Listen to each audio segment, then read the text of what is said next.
So I'll go through a quick walkthrough just so you know what I've done. So the door, you can open this, you can close it. There's a light switch here, you can turn on, you can turn it off. I'll put it back on so you can see. We'll go to the door down here, you can open this door.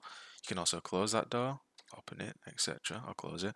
Yeah, another light switch, turns the light on, turns it off. I'll put it back on. Now you have an item, you can pick it up, it disappears, and then there's a message at the top left, as you just saw, telling you it's been drank. So I'll now explain what each blueprint does basically. So starting off with the doors. So the lerp and the relative rotation controls the door's rotation, while the timeline is there to make sure the transition between open and close isn't instant, as the timeline changes the value over a set amount of time basically. So BP lights, as you can see, I've done this in the construction script as it allows you to edit the lights in the edit mode basically. So I'll show you.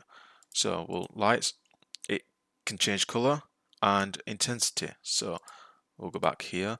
Light, you can change the color to whatever you want and you can see it while in editor mode. I'll click OK. And then brightness, you can turn that up or you can turn it down, whatever you want.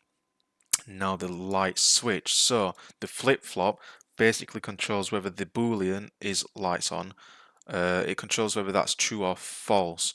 And for each loop here, this gets all the lights array and sends a message to the lights blueprint basically.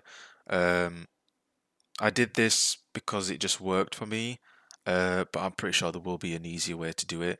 But this one just worked for me, so that's why I did it. Another thing, I've got a crosshair. This just basically makes it easy for me to press the light switch because it's hard otherwise. So I created a canvas and slapped in a crosshair image. Basically, that's what that little dot is there.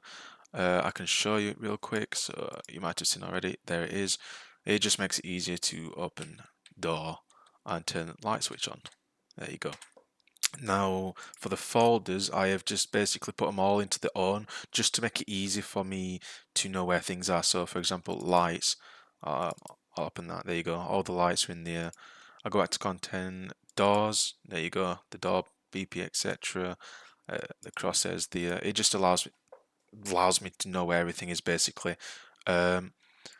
As for the map, the player cannot actually escape, so all this is a glass material, you can't actually jump out of it.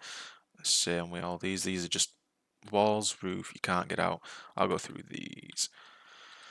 Yep, walls, there's no way for the player to get out basically, and the final room, there we go. Yep, you can't get out basically.